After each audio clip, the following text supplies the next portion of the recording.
How's it going, YouTube? There's a crazy situation in Kosovo right now. The leader of Serbia, Alexander Vucic, and I know I'm probably butchering his name, he's deployed Serbian troops to the Kosovo border. He's got more units on high alert. NATO has deployed another 700 troops to the Kosovo side of the border on top of the roughly 4,000 troops they already have as part of the KFOR mission. Now, I want to point out that I do not believe that Vucic is any kind of radical. You've probably seen the video where he's with Joe Biden, and Biden suddenly wants to buy these leather slippers off a Serbian street vendor. I don't know what they're called in Serbia. In America, we call these moccasins. And Vucic is trying to actively prevent Biden from embarrassing himself even more than he already has. And I've recently learned that Vucic disclosed that the infamous Panda Cafe massacre was a Serbian false flag. This was supposed to be an event where Serbian teenagers were murdered by Albanians, and he's saying it was a false flag. So this is not Slobodan Milosevic. This is a moderate guy. The fact that he's taking this so seriously, to me, is cause for alarm. Now, there's a lot of YouTube videos about the history of the Balkans and the history of Kosovo in particular. A lot of them are really great videos. I'm only going to back this up to the mid-90s. So if we go back to 95, 96, Europe has seen the collapse of the Soviet Union, the collapse of Yugoslavia, and then the worst warfare in European soil since World War II occurring in the former Yugoslavia. Now, at this time, Serbia still includes Montenegro and Kosovo. Around 95, 96, we see the rise of a group called the KLA, the Kosovo Liberation Army, waging a guerrilla war against Serbian authorities. Now, officially in America, the Clinton administration is calling this group a terrorist group.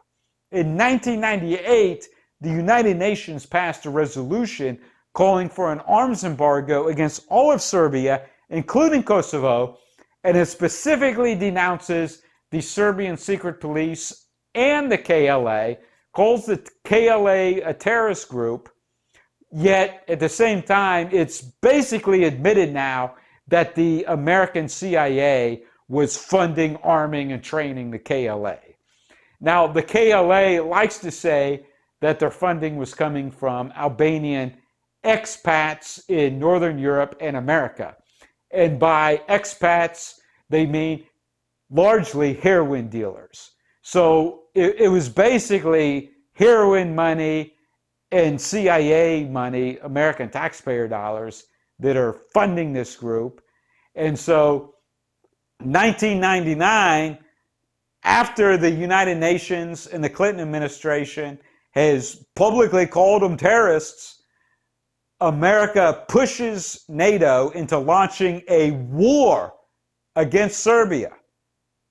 A lot of people don't even remember this. NATO bombed Serbia for 2.5 months until they agreed to turn Kosovo essentially over to the KLA, which was supposed to be a terrorist group.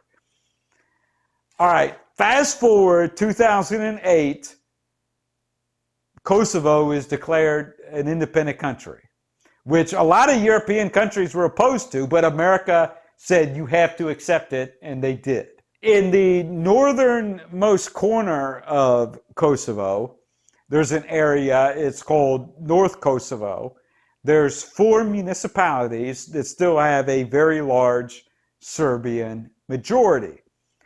And they've been arguing, well, since Kosovo had to break away because it has a Albanian majority, why can't we break away because we have a Serbian majority?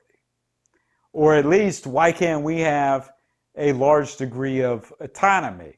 And so they've been doing everything they can to have independence from Pristina, which is the capital of Kosovo. Well, last December was supposed to be when municipal elections were to occur, but Pristina declared that they could no longer use Serbian license plates. And so this was a huge deal, mass unrest, protests, roadblocks, all kinds of stuff, and the election was delayed. By this time, within the Serbian community, huge numbers of Serbs had resigned from government positions and positions as police officers. Hundreds and hundreds of people resigned from their jobs in protest. When the election was held in April, the Serbian community completely boycotted it. And at first, like when I heard about this on YouTube, I thought it was hyperbole, like it didn't even sound real. But I've looked up the actual election results. 3.5% of eligible voters voted in these 4 municipalities. 3.5%. And so the winners were all Albanians. And what happened next was a lot of the European governments were debating what to say about this. Well, guess who stuck their nose in the middle of everything? The Biden administration immediately declared that the election was valid and that the Serbs in North Kosovo would have to live with their decision of boycotting the election. And so the Prime Minister of Albania sent an army of riot police to install these 4 new ethnic Albanian leaders into these 4 municipalities. It reminded me historically of the Ottoman Empire coming into the Balkans with an army to install a new proxy. Well, the latest is Kosovo Prime Minister Albin Kurti. He seems to be wanting to compromise. He's now saying that if the Serbian protesters stand down, then they can hold a new election. But then he's being denounced by America and the United Kingdom. It's a complete mess. Why are America and countries not involved in this? Why do they have so much say? I don't know. This is a crazy situation. There's no telling what's going to happen. All right, thanks for watching this video. Click the like button, post a comment below, tell me what you think about this.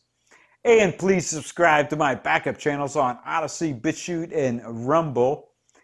And you can support me on Subscribestar and Patreon.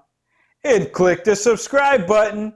New video every few days. All right, the secret bonus part. Who can tell me what this flag is and why is it controversial in the Balkans?